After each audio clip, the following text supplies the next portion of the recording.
എപ്പിസോഡിന്റെ opening സീനിൽ ആ നീലത്തലയൻ ഗ്രിഞ്ചോ അവനാണെങ്കിൽ ഇച്ചിക്കോയെ അച്ചറം പൊച്ചറം തല്ലി ഇച്ചിക്കോയുടെ ബോഡിയിൽ നിന്ന് ഒരുപാട് ബ്ലഡൊക്കെ അങ്ങനെ പുറത്തേക്ക് വരികയാണ്. ഇച്ചിക്കോയുടെ അവസ്ഥ അത് കൂടുതൽ മോശമാവുന്നെന്ന് മനസ്സിലാക്കിയ ഒർഹിബ അവൾക്കാണെങ്കിൽ വെറുതെ ഇരിക്കാനായിട്ടാവില്ല. അവള് ഇച്ചിക്കോയുടെ പേര് വിളിച്ച് ഒച്ചത്തിൽ നിലവിളിക്കും. ശേഷം അവൾ ഇച്ചിക്കോയെ സപ്പോർട്ട് ചെയ്യാൻ തുടങ്ങുകയാണ്. അതില് ഊർജ്ജമൊക്കെ ഉൾക്കൊണ്ട് ഇച്ചിഗോ അവന്റെ പവർ കൂട്ടിക്കൊണ്ടുവരും. പിന്നീട് നീലമുടിയൻ ഗ്രിഞ്ചോയെ അങ്ങനെ പിടിച്ചു വലിച്ച് അച്ചറം പൊച്ചറ ആഞ്ഞെട്ടിക്കുകയാണ് സാക്ഷാൽ ഇച്ചിഗോ. ഇച്ചിഗോയുടെ ഓരോ പഞ്ചിലും ഗ്രിഞ്ചോയുടെ ഓരോ അസ്ഥി വെച്ച് ഒട്ടിക്കാനായിട്ട് തുടങ്ങും. മാത്രമല്ല ഗ്രിഞ്ചോയ്ക്ക് ഭയങ്കര അത്ഭുതം, ഇത്രയും നേരം ഒരുപാട് ഇടിയൊക്കെ കിട്ടി ഫൈറ്റ് ചെയ്യാൻ കഴിയാത്ത അവസ്ഥയിൽ നിന്ന് ഇച്ചിഗോ അവനിപ്പോ ഒർഹിബയുടെ ഒറ്റ സപ്പോർട്ട് കൊണ്ട് തന്നെ പവർഫുൾ ആയിരിക്കുകയാണ്. മാത്രമല്ല അവന്റെ പവറും നന്നായിട്ട് കൂടിയിരിക്കുകയാണ്. ഇച്ചിഗോ ആണെങ്കിൽ അവനെ ഇടിച്ച് താഴെയിട്ട് ഇപ്പൊ ഒർഹിബയെ നോക്കും.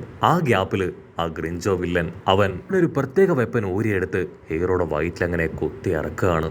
നോ എന്ന് നിലവിളിച്ച് ഹീറോ അവൻ ഗ്രിഞ്ചോയെ തട്ടിമാറ്റി ആ ഒരു വെപ്പൻ അതങ്ങനെ ഊരിയെടുക്കും. അതിനുശേഷം വീണ്ടും ഗ്രിഞ്ചോയുമായിട്ട് പൊരിഞ്ഞ അട്ടിയിടി ബഹളം. ഫൈറ്റ് അങ്ങനെ മുൻപോട്ടേക്ക് പോകുന്തോറും രണ്ടുപേരുടെയും ബോഡിയിൽ വലിയ വലിയ ഇമ്പാക്ട്സും പരുക്കുകളൊക്കെ ഏൽക്കുകയാണ്. ഗ്രിഞ്ചോയ്ക്കാണെങ്കിൽ വല്ലാത്ത സന്തോഷവും അഭിമാനവും, കാരണം അവൻ ഒറ്റയ്ക്ക് ഇത്രയും നേരവും ഇച്ചിഗോയോട് ഫൈറ്റ് ചെയ്ത് നിന്നു. അതുപോലെ തന്നെ ഗ്രിഞ്ചോയുടെ ടെൻഷൻ അതും കൂടി വരികയാണ്, കാരണം അവൻ വിചാരിച്ചതിലും പവർ ഇച്ചിഗോയ്ക്കുണ്ട്. അതുമാത്രമല്ല അവന്റെ മുൻപിൽ ഇനി അധിക സമയം ബാക്കിയില്ല.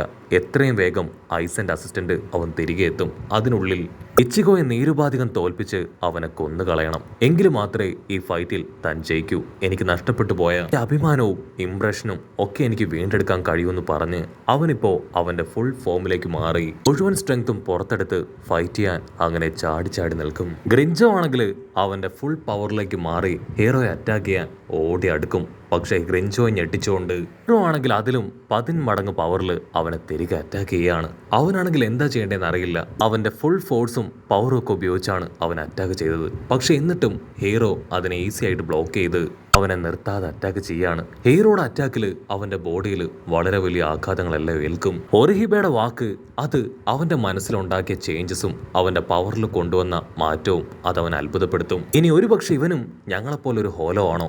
ഇത്രയധികം ഹോലോ പവർ അതിവിടെയുള്ള വലിയ അരങ്കാസിന് പോലും ഇല്ല. ഒരുപക്ഷെ ഹോലോയിൽ നിന്ന് ഉരുത്തിരിഞ്ഞു വന്ന ആരെങ്കിലും ആയിരിക്കും ഇവൻ എന്നൊക്കെ അവൻ അങ്ങനെ ചിന്തിച്ച് നിൽക്കുകയാണ്. ഗ്രിഞ്ചോ അങ്ങനെ ആലോചിച്ച് നിൽക്കുന്ന സമയം കൊണ്ട് ഹീറോ അവന്റെ ബോഡിയിൽ അച്ചറം പൊച്ചറം വെട്ടി അവനെ പൂർണ്ണമായിട്ട് താഴേക്കിടും. പക്ഷെ ഹീറോയ്ക്കാണെങ്കിൽ ഗ്രിഞ്ചോയോട് ഒരുപാട് റെസ്പെക്ട് ഉണ്ട്, കാരണം അവൻ റെസ്പെക്ട്ഫുൾ ആയിട്ടുള്ള ഒരു ഓപ്പണന്റ് ആണ്. അതുകൊണ്ട് തന്നെ അവൻ താഴേക്ക് വീണ് കൊളാപ്സ് ആവാതിരിക്കാൻ അവൻ അങ്ങനെ തൂക്കിയെടുത്ത് ഹീറോ പതിയെ താഴേക്ക് ഇറക്കുകയാണ്. ഗ്രിഞ്ചോ ശ്വാസമൊക്കെ വലിച്ചു വിട്ട് പൂർണ്ണമായും തോൽവി സമ്മതിച്ച വിധത്തിൽ അങ്ങനെ അനങ്ങാതെ കിടക്കും. അവിടുന്ന് അങ്ങനെ സീൻ കട്ട് ചെയ്ത ഇപ്പൊ നീലമുടിയൻ ഗ്രിഞ്ചോടെ ഫ്ലാഷ് ബാക്ക് കാണിക്കുകയാണ്. അവൻ എങ്ങനെയാണ് ഒരു ഹോളോയെ മാറിയതെന്ന്. ഒരു മോൺസ്റ്റർ ആയവൻ പിന്നീട് പതിയെ ഹോളോ ആയി. അതിനുശേഷം പരസ്പരം അറ്റാക്ക് ചെയ്ത് ഹോളോസിനെ കഴിച്ച് അവരുടെ പവർ ഇൻക്രീസ് ചെയ്തു. അതിനുശേഷം വീണ്ടും ഒരുപാട് പവർക്ക് അബ്സോർബ് ചെയ്തെടുത്താണ് ഇതുപോലെ അരങ്കാസായി മാറിയത്. ഗില്യൻസ് ആയിട്ടുള്ള ഹോളോസിന് അവർക്ക് കൂടുതൽ കാര്യങ്ങൾ ചിന്തിച്ച് വിവേകത്തോടെ ചെയ്യാനായിട്ട് കഴിയില്ല. അതിനുശേഷം വീണ്ടും ഇവോൾവ് ആയി പവറൊക്കെ അബ്സോർബ് ചെയ്തായിരിക്കും അവറ്റകളും അരങ്കാസ് ആവുക. ആക്ച്വലി ഗില്യൻസ് അവറ്റകള് ഒരല്പം ലക്കി ഹോലോസ് ആണ്. അവർക്ക് പവർ വളരെ കൂടുതലായിരിക്കും. ഗില്യൻസ് ആണെങ്കിൽ ഗില്യൻസിന്റെ തന്നെ ഭക്ഷണമാക്കി അഡ്വഞ്ചർ ക്ലാസ് ഹോളോസായി മാറും. അതിനുശേഷം അവറ്റകള് അഡ്വഞ്ചർ ലോക്ക് ഹോലോസായി മാറും. പിന്നീട് മാസ്റ്റർ ലോക്ക് ഹോലോസായി അവർ കൺവേർട്ട് ആവും. ഗ്രിഞ്ചോയ്ക്കാണെങ്കിൽ അവന്റെ മാസ്റ്റർ ലെവലിലേക്ക് എത്താൻ ഒരുപാട് സമയമെടുത്തു. ടൈം പവറുള്ള ഹോലോസുമായിട്ട് ഏറ്റുമുട്ടി കൂടുതൽ പവർഫുൾ ആയെങ്കിൽ മാത്രമേ മാസ്റ്റർ ലെവലിൽ അവനെ കൊണ്ട് പോകാനായി കഴിയൂ. അതിന് ഒരുപാട് കാലതാമസവും കാത്തിരിപ്പും അവന് ആവശ്യമായിട്ട് വന്നു. അതുകൊണ്ട് തന്നെ അവന്റെ പ്രധാനപ്പെട്ട ഒരുപാട് ദിവസങ്ങൾ അവിടെ നഷ്ടപ്പെട്ടു പോവുകയാണ് ഉണ്ടായത്. ഗ്രിഞ്ചോയുടെ ടെൻഷനും ബുദ്ധിമുട്ടും ഒക്കെ കണ്ട് അവന്റെ അതേ ലെവലിൽ ഉണ്ടായിരുന്നവര് അവനെ കൺവിൻസ് ചെയ്യാനായിട്ട് ശ്രമിക്കും. നീ ഇത് കാണുന്നില്ലേ, നിന്നെ പോലെ തന്നെയാണ് ഞങ്ങൾ ഒരുപാട് വർഷങ്ങളായി ഇതിലിങ്ങനെ പെട്ടുകിടക്കുകയാണ്. മാസ്റ്റർ ലെവൽ ഹോലോ ആയി തീരുക എന്നത് അത്ര എളുപ്പമുള്ളൊരു പ്രോസസ് അല്ല. അത് ആർക്കും അത്ര എളുപ്പത്തിൽ അച്ചീവ് ചെയ്യാൻ കഴിയില്ല. ഒരുപക്ഷെ നമ്മുടെ വിധി ഇതായിരിക്കും, ഇങ്ങനെ കണ്ടിന്യൂ ചെയ്യാനായിരിക്കും നമ്മുടെ ഡെസ്റ്റിനി. ഗ്രിഞ്ചോയ്ക്കാണെങ്കിൽ അത് കേട്ട് ഒരുപാട് ദേഷ്യം തോന്നും, കാരണം അവനൊരു വലിയ ലക്ഷ്യമുണ്ട്.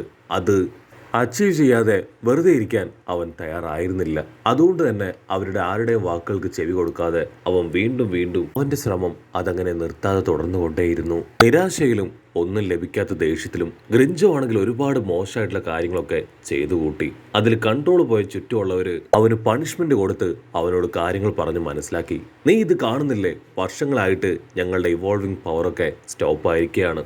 പ്രോഗ്രസ് ആകാൻ കഴിയാത്തതിൽ നിനക്ക് മാത്രമല്ല ഞങ്ങൾക്കും അതിയായ ബുദ്ധിമുട്ടുണ്ട്. നിന്നെ കഴിഞ്ഞ് മുൻപ് ഈ ലെവലിലേക്ക് വന്നവര് പലരും ഇവിടെയുണ്ട്. റിയാലിറ്റി നീ മനസ്സിലാക്കണം. നമ്മളെ കൊണ്ട് ഇപ്പൊ ഇവോൾവ് ആവാൻ കഴിയില്ല. അതിൻ്റെതായ ഒരു കറക്റ്റ് സമയമുണ്ട്. അപ്പോൾ മാത്രമേ അത് സാധിക്കൂ. അതിനു മുൻപ് നീ എന്തൊക്കെ ചെയ്യാൻ ശ്രമിച്ചാലും യാതൊരു പ്രയോജനവും ഇല്ലാന്നൊക്കെ പറഞ്ഞ് അവരെല്ലാവരും ചേർന്ന് കൺവിൻസ് ചെയ്തെടുക്കുകയാണ്. നമ്മുടെ എല്ലാവരുടെയും മാസ്ക് അത് വേഴ്സ്റ്റ് ലെവലിലുള്ള ഹോലോസ് അത് അബ്സോർബ് ചെയ്ത് കഴിഞ്ഞു. അങ്ങനെ അവറ്റകൾ അബ്സോർബ് ചെയ്ത് കഴിഞ്ഞാൽ നമ്മളെ കൊണ്ട് ഒരിക്കലും ഇവോൾവ് ചെയ്ത് വീണ്ടും മുമ്പോട്ട് പോകാനാവില്ല. ഈ കാര്യങ്ങളെല്ലാം കേട്ട് ഒരുപാട് സാഡായി ഗ്രിഞ്ചോ അങ്ങനെ നടന്നു നീങ്ങുകയാണ്. അത് കണ്ട് ബാക്കിയുള്ളവർ പറയും, ഒരുപക്ഷെ നമ്മളെ കൊണ്ട് ഇവോൾവ് ചെയ്യാൻ കഴിയില്ലായിരിക്കും. നിന്റെ പ്രയത്നവും കഷ്ടപ്പാടും ഒക്കെ ഞങ്ങൾക്ക് നന്നായിട്ട് അറിയാം. സോ നമുക്കിടയിലെ മാസ്റ്റർ അത് നീ തന്നെയാണ്.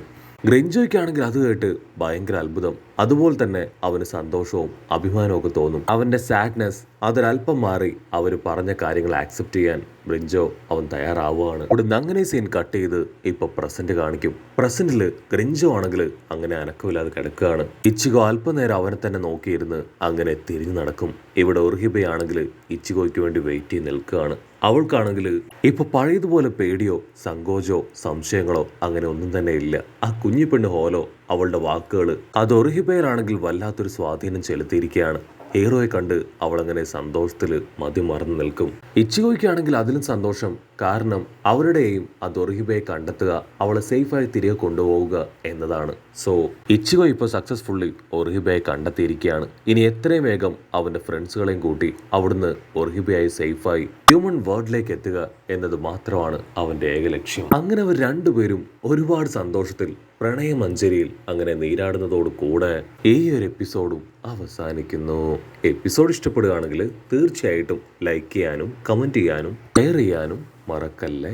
അടുത്തൊരു അടിപൊളി എപ്പിസോഡുമായിട്ട് കാണുന്നവരെ it's me with Mallu episode.